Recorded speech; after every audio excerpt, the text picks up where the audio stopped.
Boys and girls, it's time for your reading lesson. And in this one, you're actually not going to learn anything really new. But I know some people missed the last session that we had. So I wanted to cover that. Again, you should watch it. It is a very important lesson. And hopefully, it'll help you use some of the things that we talked about the other day. Okay, so we've talked about all of these things here, right? The sneak peek, reading more and more, reading in bigger scoops, stopping, thinking, and retelling. This is really important, especially for some of you who read books too quickly. There are some people who finish a book very quickly and they'll just say, Mr. P, I'm finished. And then when I sit down and talk to them about it, they don't really remember very much. They read all the words, but they didn't really understand the story. And that's what I want you to be able to do, understand the story and retell it and see what makes it a great story. And the other day we talked about using stop and jots. Now I have a friend who's going to talk to you about that in just a moment. But there's something I want to say before you watch that person speak. Remember, everybody has been given a pad of sticky notes. They're all different colors. You might have blue, you might have yellow.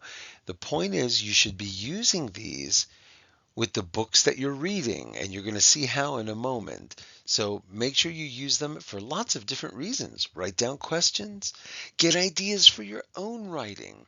If you see something in a book that is just so cool, it's written so nicely, say, hey, I might want to use this. Let me write this down. Okay. Note the words that you don't know how to pronounce.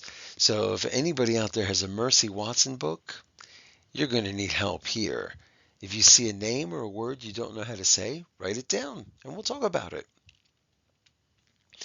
And these will help you follow the story and what is happening. Okay, let's go to the next part.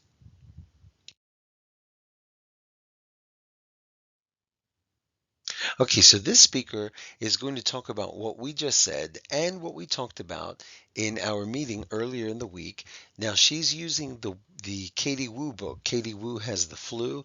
Some of you have that book now, and I'm going to try and pass it around over the coming weeks so you can all see it. Okay, because I don't have 20 copies. Okay, here we go.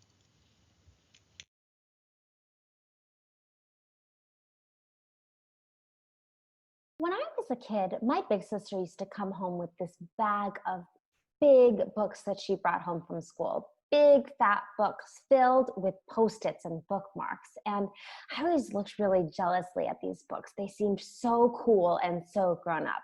And I couldn't wait until there was a day that I would be old enough to read books with post its. I begged her to let me use some of her post its, and she would always say, "You don't need post its. You're not old enough."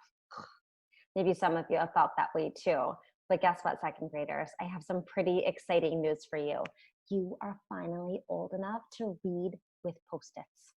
Pretty exciting, right?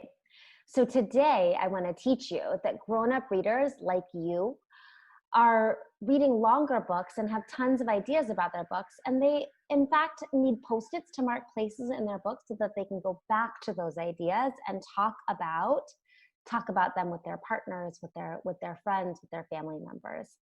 So remember yesterday how we were talking about how we can stop, think, and retell what has happened in our book so far? Well, today I'm going to show you that you can not only stop and think, but you can also keep track of things that you want to go back to and talk about later. So I'm going to model with Katie Wu has the flu. And remember that we can, of course, stop and read what has happened, but we can also work to keep track of things, ideas that we want to talk about later. So one thing to keep in mind when we're talking about jotting is that some of us are reading books in our hands. And in that case, you can put the post-its right on the pages that you're reading and go back to those pages. Some of us are reading books online, and so you can keep track of the ideas that you're having, the notes that you're having in different ways. So I'm going to show you the way that I'm doing it. So I'm keeping track. I've got a paper and I've got my post-its and I've got the title of the book. I want to think about what page number I'm talking about or what part I'm talking about. about, so that I can go back to that idea when I'm working with my partner. All right, so this is the part where Katie has that dream, right? So Katie fell asleep and had a bad dream. She dreamed she was a polar bear who had lost her fur. She shivered and shook. When Katie woke up, her mom read her a story. It was about a girl with hair so long she could jump rope with it. Okay, so I'm thinking about what's happening. She's having a dream, right? She woke up, mom read her a story. And her dad sang her a happy song. Katie drew a picture of the flu bug flying away from her. Katie's mom brought her hot soup and toast. Ew, soap, Katie moaned. Ew, toast. I'm not hungry. Wait a minute. So yes, in keeping track of what's happening, right? Like she had her bad dream, then her mom read her a story, then dad sang her a song on the guitar, and now mom brought her soup. But I'm also having an idea, right? Something I want to talk about later. She says, ew, soap. Oh my goodness, soup is not ew. Oh my goodness, soup sounds really yummy. I bet Katie is still sick, right? So I'm going to write that down because that's something I want to talk about. So it's page 15. Katie is still sick, right? That's why she's saying, ew, gross. Readers, did you see how I did that? How I wanted to keep track of what was happening in my story, but I also wanted to hold on to ideas that I was having so that I could go back to those ideas when I was talking with someone else, like my partner or like a family member. So we can use stop and jots to remember ideas that we're having. Like I said, you might be reading a book where you can put the Post-its in the book, or you might keep track in a way like I did, where I put the Post-its on a piece of paper.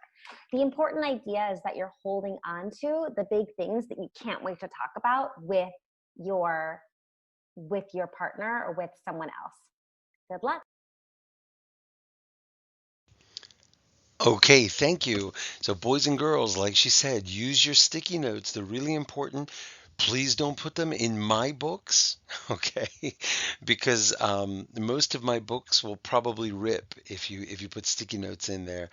But maybe you can have a piece of paper like she did, or a clipboard, or what I did many years ago. I had a piece of poster board, and I used to put all my questions on there, which I think is a great idea.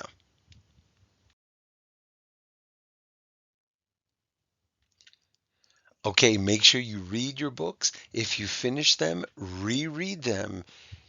You will always learn more the second time through it.